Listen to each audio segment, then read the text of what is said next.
आज से मैं जो सूत्र बताने जा रहा हूं, इनका पालन अगर आप करेंगे तो आप अपने जीवन में 148 बीमारियों से हमेशा बचेंगे। और भागवत जी का यह कहना है कि बीमारियों से बचना बहुत महत्व का है बनिस्बत की बीमारियों का इलाज करना। Prevention is better than cure. आज के सूत्रों को थोड़ा ज्यादा ध्यान से सुने। तो आज से जो शुरू हो रहा है वो फंक्शनल पार्ट है। इस फंक्शनल पार्ट में सबसे पहला सूत्र भागवत जी का, वो कई बार ये लिखते हैं अपने सूत्रों में कि खाना महत्व का नहीं है, खाने को पचाना महत्व का है। क्योंकि भोजन पचेगा तो रस बनेगा, उसी रस में से मांस, मज्जा, रक्त, मल, मूत्र, वीर, मेद ये सब बनेगा, अस्थियां बनेंगी और वही आपके शरीर के लिए आगे जीवन में काम आएंगे। पहला सूत्र भोजनांते विषम वारी।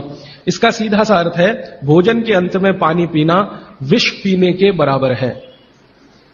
सूत्र यह है भोजन अंते माने भोजन के अंत में, भोजनांते विषम वारी। विष समझते हैं आप जहर, जहर जैसा क्या है? पानी। सूत्र उतना ही है। समझने के लिए मैं आपको बहुत उदाहरण दूंगा ताकि आप जल्दी पता कर पाए। भागवत जी ने एक सूत्र में यह कहा है कि हमारा जो शरीर है इसका जो मुख्य स्थान पेट है, इसमें एक स्थान होता है पेट के अंदर, नाभि, लेफ्ट साइड में नाभि से थोड़ा ऊपर जहां मेरा हाथ रखा हुआ है, इस स्थान को कहते हैं जठर।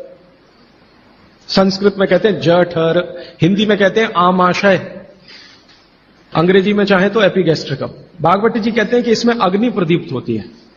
जठर अग्नि, जठराग्नि। और भोजन जो कुछ भी आप करते हैं वो पहले जठर में ही जाता है। यह है महत्व की बात।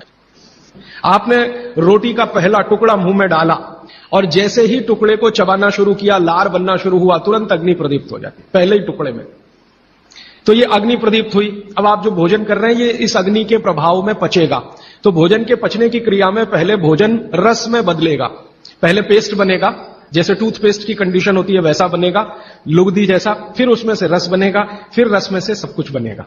अब ये अग्नि भोजन को पचा रही है और आपने भोजन पूरा करते ही पानी पी लिया, गट गट गट गट गट गट, तो क्या हुआ? अग्नि शांत हो जाएगी। अग्नि का पानी से मेल नहीं है, दुश्मनी है। तो आपके पेट में खाना खाते ही अग्नि जल रही है। अब आपने पीछे से गिलास, 2 गिलास पानी पी लिया। कोई कोई लोग तो लोटा भर के पी लेते हैं, कई कई लोग तो भोजन से ज्यादा पानी पी लेते हैं। तो फिर भागवत जी कहते हैं भोजन पचेगा नहीं, वो सड़ेगा। वो कहते हैं कि भोजन अगर सड़ना शुरू हुआ तो सबसे पहले गैस बनेगी, वायु बनेगी, और ये वायु आपकी जिंदगी हराम कर देगी। और ये वायु की तीव्रता जब बढ़ेगी तो गले में जलन होगी, छाती में जलन होगी, पेट में जलन होगी। तो ये वायु पूरे शरीर में घूमेगी तो सिर घूमेगा, आपको चक्कर आएंगे, सिर में दर्द होगा, पीठ में भी दर्द हो सकता है, हृदय स्थान पे भयंकर दर्द हो सकता है। कई बार तो इतना दर्द होता है कि आपको लगेगा कि हार्ट अटैक आ गया, लेकिन वो वायु का दर्द है, हार्ट अटैक नहीं। और ये जो वायु बनी भोजन के सड़ने से, इसी वायु में से भागवत जी ने सूची बनाई है कि 103 रोग पैदा होंगे। 103। सबसे पहला रोग है उसमें एसिडिटी, हाइपर एसिडिटी। ज्यादा दिन अगर आपने ये चक्कर चलाया पानी पीने का तो अल्सर, पेप्टिक अल्सर, बवासीर, मूलव्याध, भगंदर, और अंत का एक रोग है कैंसर, कर्क रोग। माने एसिडिटी से शुरू होकर आप कैंसर तक की यात्रा कर सकते हैं।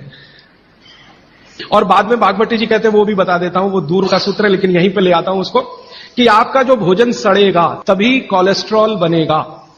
अगर भोजन का पाचन हुआ तो कोलेस्ट्रॉल शून्य रहता है।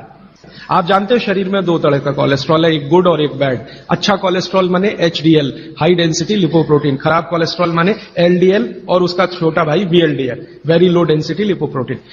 जिनको कोलेस्ट्रॉल बढ़ रहा है या बढ़ा हुआ है वो ध्यान दें, उनको भोजन पच नहीं रहा, उनका भोजन सड़ रहा है। तो कोलेस्ट्रॉल बढ़ेगा तो हार्ट अटैक भी आएगा, कोलेस्ट्रॉल बढ़ेगा तो घुटने भी जड़ हो जाएंगे, सारी संधियां आपकी एकदम कड़क हो जाएंगी, आपको चलना फिरना मुश्किल हो जाएगा, 10 कदम चलना मुश्किल हो जाएगा। तो वो ये कहते हैं कि जब 103 बीमारियां एक छोटी गलती से आती हों तो वो गलती कभी करना नहीं। अब जैसे ये सूत्र पूरा हुआ तुरंत आपके मन में प्रश्न आएंगे कि पानी कब पीना। तो भागवत जी कहते हैं कि कम से कम 1.5 घंटे के बाद पानी पियो। अब ये जो 1.5 घंटे का कैलकुलेशन है ये क्या है? ये भागवत जी कहते हैं कि जो आपने खाया वो आपके जठर स्थान में 1.5 घंटे तक अग्नि के प्रभाव में रहता है, 1.5 घंटे तक। और 1 से 1.5 घंटे का वो बताया है तो अलग अलग क्षेत्र के हिसाब से। अब मान लीजिए उत्तरांचल का कोई आदमी इसी सूत्र को पढ़ेगा तो उसको तो अग्नि का असर 2 से 2.5 घंटे रहेगा, पहाड़ वाला। लेकिन आपके लिए मैं बात कर रहा हूं तो 1 से 1.5 घंटा। ठीक है, अब तुरंत आपके मन में सवाल आएगा, भोजन के बीच में पीना कि नहीं पीना, और भोजन के पहले पीना कि नहीं पीना। वो ये कहते हैं कि भोजन के पहले पानी पीना तो कम से कम 40 मिनट और अधिक से अधिक 1 घंटा। आपको सीधा सा हिसाब बताता हूं, 10 बजे खाना अगर खाना चाहते हैं तो 9 बजे से लेकर 9:20 तक आप चाहें उतना पानी पी सकते हैं। और बीच में पीना कि नहीं, वो कहते हैं कि अगर आपके भोजन में 2 अन्न है, दो अन्न, माने एक रोटी खा रहे हैं आप, वो गेहूं है, और दूसरा चावल खा रहे हैं, तो चावल और गेहूं 2 अन्न है। एक अन्न की पूर्ति पूरी हुई और दूसरे की शुरू होने वाली है, तो बीच का जो जंक्शन पॉइंट है इस पे पानी पीना। मतलब इसका सीधा है, रोटी पूरी हो गई, अब आप चावल खाने की तैयारी कर रहे हैं, तो रोटी खाने के बाद चावल खाने से पहले आप जरूर पानी पीना। लेकिन मात्रा कितनी, तो वो कहते हैं 2 या 3 घूंट, इतना ही। उसके बाद जब दूसरा अन्न आपने शुरू कर दिया फिर नहीं, फिर तो पूरा आप भोजन ही करके उठिए। अब आप भोजन कर लिया तो गला साफ करने के लिए थोड़ा 1-2 घूंट और पी लेना, गला साफ करने के लिए। अब आपके मन में तुरंत एक प्रश्न आएगा कि भोजन के अंत में क्या पीना, फिर पानी तो नहीं पीना, 1.5 घंटे तक तो नहीं पीना, तो कुछ पी सकते हैं। तो भागवत जी ने 3 चीजें बताई हैं, उसके लिए पूरा सूत्र लिखा है कि भोजन के अंत में सबसे अच्छी चीज जो पीने के लिए है वो है छाछ, वो है मट्ठा, दही का तक्रम। लस्सी पीने के लिए नहीं कह रहे, मक्खन रह गया तो वो लस्सी, तक्रम की बात है। दूसरी सबसे अच्छी चीज उन्होंने बताई है वो है दूध, और तीसरी सबसे अच्छी चीज बताई है फल का रस। जिस मौसम में जो फल आता है उसका रस, माने मौसम के विरुद्ध के फल नहीं। आज का मौसम आम का नहीं है तो आम का रस अभी पिए तो नहीं चलेगा। तो आप ये कहें कि कोल्ड स्टोरेज से लाया हुआ संतरा और उसका रस निकाला या मौसम्मी का रस, ये सर्वनाश करेगा, सत्यानाश नहीं, सर्वनाश करेगा। अब इसमें आगे एक सूत्र है वो बहुत महत्व का है। भागवत जी कहते हैं मट्ठा या छाछ कब पीना, दूध कब पीना, रस कब पीना। तो सुबह के भोजन के बाद जूस, भागवत जी ने नाश्ता शब्द कहीं नहीं इस्तेमाल किया है, सुबह का भोजन आप उसको नाश्ता कैसे, दोपहर के भोजन के बाद मट्ठा और रात के भोजन के बाद दूध। और वो ये कहते हैं आगे के सूत्र में कि इनका क्रम उल्टा सीधा मत करना कभी, कि हमारे शरीर को मट्ठे का पाचन होने के लिए जो रस की जरूरत होती है, रस माने एंजाइम, जो एंजाइम या रस की जरूरत होती है वो दोपहर को ही होते हैं पेट में।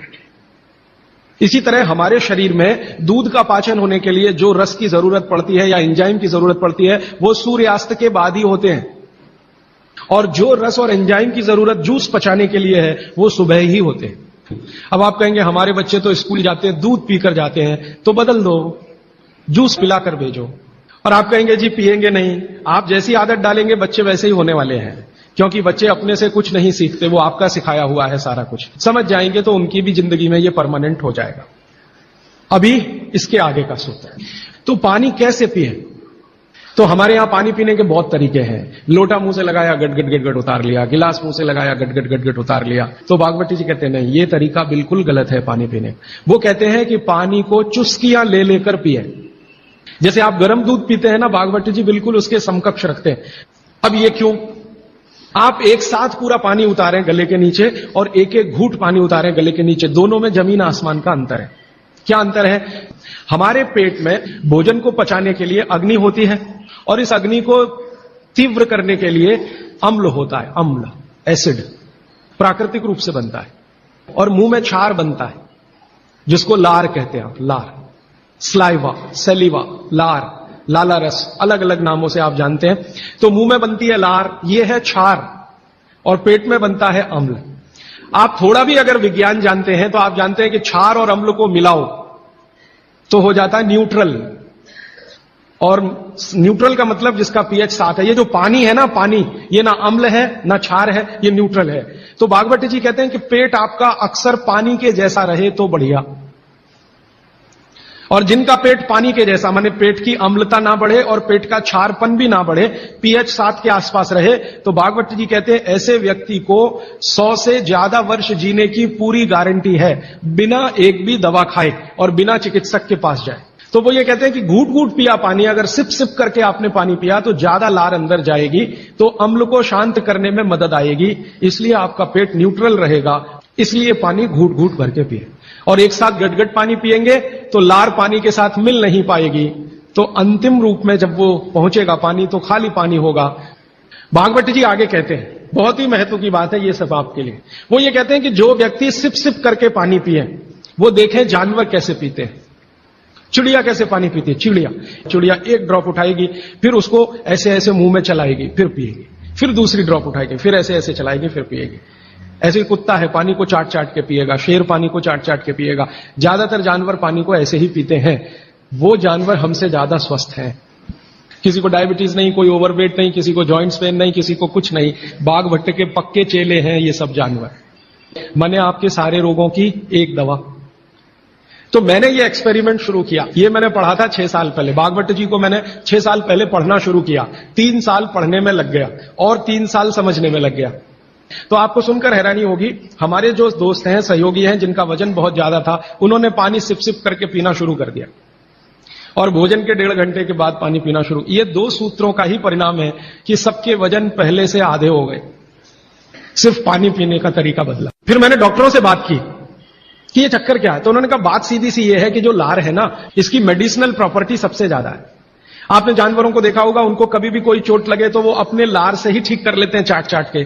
अब वो ये कहते हैं कि भारत के वो मनुष्य या स्त्रियां और पुरुष बहुत ही दुर्भाग्यशाली हैं जो इस लार को अंदर ले नहीं जा पाते।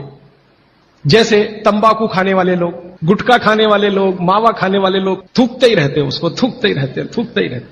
जिसको बनाने के लिए भगवान ने 1 लाख ग्रंथियां आपके मुंह में दी हैं, जो रात दिन आपके लिए लार बनाती हैं। ये बहुत ही कीमती है, इसका औषधीय गुण बहुत है। और जैन दर्शन में इसको अहिंसा के साथ जोड़ा हुआ है। और वो मैंने करके भी देखा है कि सुबह की लार गलती से भी आप किसी चींटी या चींटा या मक्खी पे थूक दो, वो तुरंत मर जाए, क्योंकि उसका औषधीय गुण बहुत प्रबल होता है सुबह सुबह। और आप गुटखा खा खा के उसको थूकते रहते हैं, तो सड़क तो खराब करते ही हैं, अपने को उससे ज्यादा खराब करते हैं। तो मेरी हाथ जोड़कर विनती है कि आप में से कोई लार थूकने वाला हो, थूकने वाला आदमी, ये तो भागवत जी की डिक्शनरी में नहीं है। वो कहते हैं कि एक ही कंडीशन में आप कुछ थूक सकते हैं, जब कफ बहुत बढ़ा हुआ हो, तभी, बस। उसके अलावा दूसरी कोई कंडीशन नहीं कि आप थूकें। तो फिर आप कहेंगे जी पान खाएं, तो पान खाने के लिए नियम बताया, पान खाओ तो कत्था मत लगाओ, बिना कत्थे का पान खाओ, थूकने की गरज ही नहीं। तो वो कहते हैं कि पान भी खाना है तो थूकना नहीं है, कत्था है तो थूकना पड़ेगा, कत्थे बिना ही पान खाओ। पान तो पित्त और कफ दोनों का नाश करता है, और चूना वात का नाश करता है। तो वो कहते हैं कि पित्त और कफ का नाश कर दिया पान ने, चूने ने कर दिया वात का, तो वात पित्त कफ तीनों ही संतुलित है, तो पान खाके तो जिंदगी भर निरोगी रह सकते। ठीक है, अब आगे चलता हूं। आगे का एक सूत्र है भागवत जी का कि पानी कभी भी पिए तो ठंडा ना पिए। कैसा पानी पिए जी? गुनगुना पानी पिए। कभी भी पानी की गर्मी शरीर के तापमान के ऊपर ना हो, ऐसा पानी पिए, गुनगुना ही पानी पिए। क्यों? अभी मन में प्रश्न आएगा क्यों? हम तो जी ठंडा पानी पीते हैं, फ्रिज का पानी पीते हैं, बर्फ डाला हुआ पानी पीते हैं। जिसका जैसा गुण है वही तो करेगा ना। बर्फ का गुण है ठंडा करने का, तो बर्फ डालकर पानी में आप पी रहे हैं, तो बर्फ का गुण वो पानी में आ गया। अब पानी आपके पेट को ठंडा करेगा। अगर पानी ने पेट को ठंडा किया तो, क्योंकि शरीर के सारे ऑर्गन पेट से ही जुड़े हुए हैं, चाहे वो आपका हार्ट हो, चाहे किडनी हो, चाहे लीवर हो। और अगर शरीर ठंडा हो गया तो जय राम जी की, जाइए यमराज के पास। तो कभी भी ठंडा पानी ना पिए, एक विश्लेषण। दूसरा विश्लेषण कि अगर पानी आपने ठंडा पिया तो तुरंत पेट उस पानी को गर्म करने पर लगेगा, तो पानी को गर्म करने के लिए उसको अतिरिक्त ऊर्जा की जरूरत पड़ेगी, और अतिरिक्त ऊर्जा उसको रक्त में से आएगी, तो शरीर के सब हिस्सों का रक्त पेट की तरफ जाएगा। उसने बाकी हिस्सों में रक्त की कमी कर दी, और ये कमी हर समय ऐसे ही आती रहे, आप ऐसे ही ठंडा पानी पीते रहे, ऐसे ही कमी आती रहे, पीते रहे, कमी आती रहे, तो एक दिन वो अंग काम करना बंद कर देंगे, क्योंकि उनको रक्त की सप्लाई कम हुई है। और वो अंगों ने काम करना बंद किया तो ब्रेन हेमरेज हो गया, पैरालिसिस हो गया, हार्ट अटैक हो गया। तो ये सारी बीमारियों को क्यों बुलाते हैं ठंडा पानी पी के? मैंने उन लोगों को देखा जो चिल्ड वाटर पीते हैं, वो सवेरे सवेरे अगर संडास घर में गए टॉयलेट में, तो 1-1 घंटे बाहर नहीं निकलते, कभी कभी तो 2-2 घंटे नहीं निकलते, बैठे ही रहते अंदर।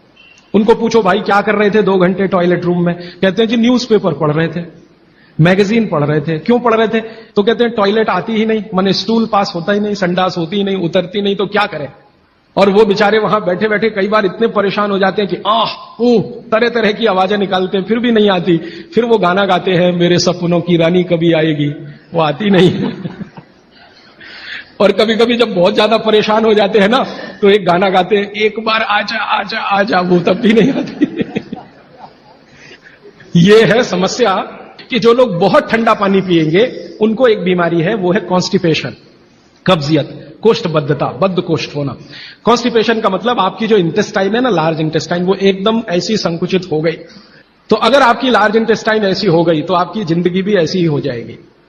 फ्रिज का रखा हुआ पानी ना पिए, बर्फ डाला हुआ पानी ना पिए, आइसक्रीम कभी भी ना खाएं, तो गर्म भोजन और ठंडी आइसक्रीम कभी ना खाएं।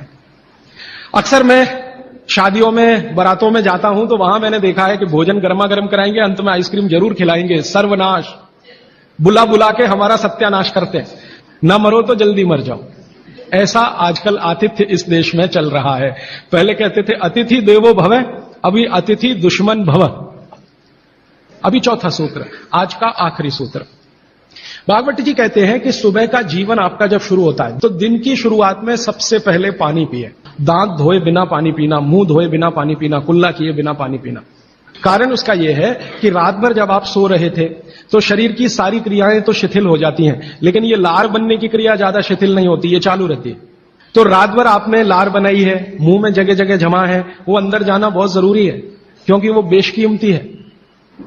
तो सुबह सुबह जो लार बन रही है ये अंदर जानी ही चाहिए, इसलिए बिना कुल्ला किए पानी पीने का नियम है। इसी को उषापान कहा जाता है। तो सुबह उठते ही पानी पिए। कितना पिए जी? बुजुर्गों के लिए 2 गिलास, बच्चों के लिए, और 3 गिलास आपके उम्र के लोगों के लिए। कम से कम इतना पानी पिए। भागवत जी ने ये जो कहा ना सुबह की लार बहुत कीमती होती है, मैंने इस पर थोड़े कुछ एक्सपेरिमेंट किए पिछले एक आध साल। बहुत सारे कुछ पेशेंट ऐसे हैं जिनको डायबिटीज है, और डायबिटीज की कंडीशन में आप जानते हैं कि कोई घाव हो जाए, घाव तो जल्दी भरता नहीं। मैंने उनको दवाएं बंद किया होम्योपैथी का। फिर मैंने कहा भैया, भागवत जी ने कहा कि सुबह की लार बहुत कीमती है, तुम ऐसा करो सुबह उठते ही जो लार है ना उसको लगाओ तुम्हारे घाव पे, और आप देखेंगे चमत्कार। 15 से 20 दिन में घाव भरना शुरू, 3 महीने में बिल्कुल बराबर।